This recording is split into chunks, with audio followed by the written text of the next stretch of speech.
Hello everyone, it's Janet here with another project for the Wild Bunch and the Wild Orchid Crafts. And the Wild Bunch, the challenge this month for us designers was to do a harvest project using like organic products, using twine, raffia, burlap, skeleton leaves. So this is the project that I came up with. I did a little jar and I have some trims in it. When I saw what the theme was, I thought, well, this is just really my youngest daughter. And so I made this jar, and this little heart is the same as I made the last hearts for my last project. The only difference on this heart is I did it all the same, and you can go back to that last video to see how I made this. And someone did ask for a tutorial, so I will probably put a tutorial up for that. The difference, I put a picture behind the heart of my daughter and her husband, and this is what the picture was like.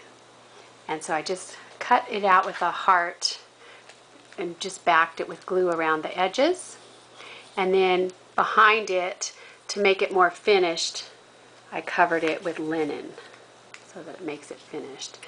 So I really like the way that looks with the chicken wire, and then you can see their faces and I really felt like it went with the theme this month.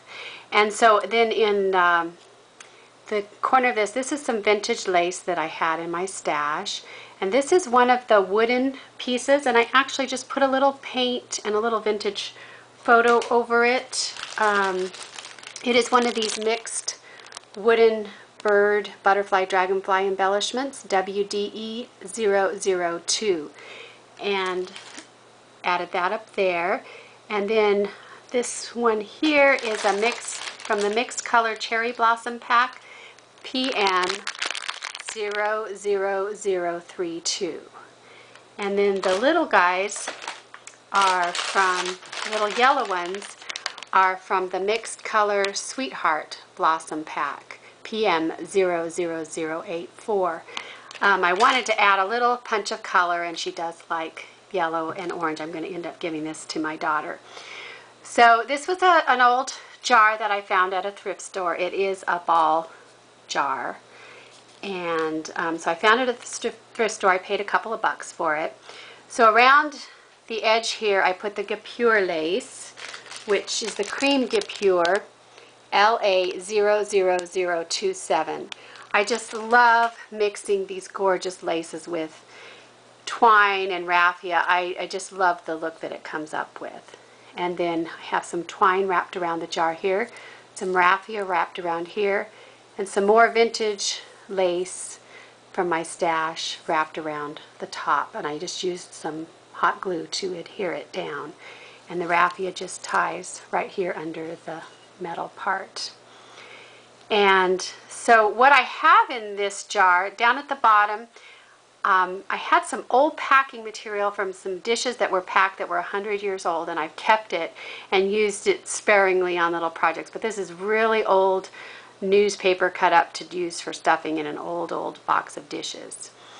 And so this is the way it looks all the way around. Inside I have some trims, and I will pull them out and show you. But this is what the jar ended up looking like. So in the jar, this one I pulled out so that the others would come out easier, but all four fit in there. What I did is I made some trims using the different organic products, and then wrapping them around clothespins, which I distressed with vintage photo. So for instance, this one, I just took muslin and just randomly pleated it on my sewing machine. I didn't do it I didn't iron it down, I just did it real randomly because that's the kind of look that I wanted. And so I randomly pleated it and sewed it, and then I added on the top, I added the cream or the light ivory organza rose trimming small, that is OZ00009, and I just used my Fabri-Tac to glue that on. So she can either keep the jar like it is, or she can take these trims off and use them. They're very, very usable.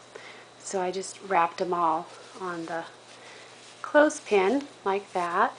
And this one I ended up using one of the Pearlescent Ivory head pins. That's from this pack, HP00018. And I ran it through one of the white crocheted flowers, which is CHT001. And then I tied a little burlap under the bottom with a little bow.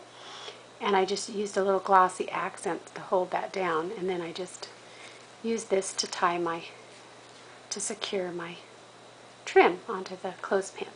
So I have 3 more in here, and this one will fit in there. It's just a little tight, so I wanted to be able to take everything out when I opened it up. So I'm going to open this up here. It is the old glass top. Oh, they're so neat, these old jars. So this is another one. On this one I used the same head pin, and on this one I used the two-tone cherry blossom in the PM00015. This little orange one. I just stuck the pin right through it, and I secured it by another bead there. So it makes a nice little pin. And then I just took some of this gorgeous lace, the natural cotton lace, and this one is LA00009, and I just stitched it on to some linen, and then I also stitched at the bottom to secure it so that it wouldn't totally unravel. And if you don't sew, you could also use Fabri-Tac, and that would work fine. You still get the same results. So then this is just a piece of trim now that she can use. So that one turned out like that. And then this one, I just tied it with a piece of actually the burlap string. And this one is just a piece of the ivory burlap trimmed with the natural cotton lace in the LA00020. I just think that is such a nice contrast, the burlap with that gorgeous lace. So this could be used on trimming a package, it could be used on any kind of project or art piece. And then there's some of that stuff there. This is some of the darker natural burlap, and on it I sewed a piece of the natural cotton lace LA00005. So that's just a piece of the burlap with that natural lace sewed on the bottom. Isn't that pretty? So then they just all go back in the jar, and I have the stuffing down below. So it makes a nice little gift, and I really think it turned out well for this month's theme. So I hope you enjoyed. You can comment and leave me any messages. I always appreciate that, and I hope everyone's having a great summer. Thank you. Bye.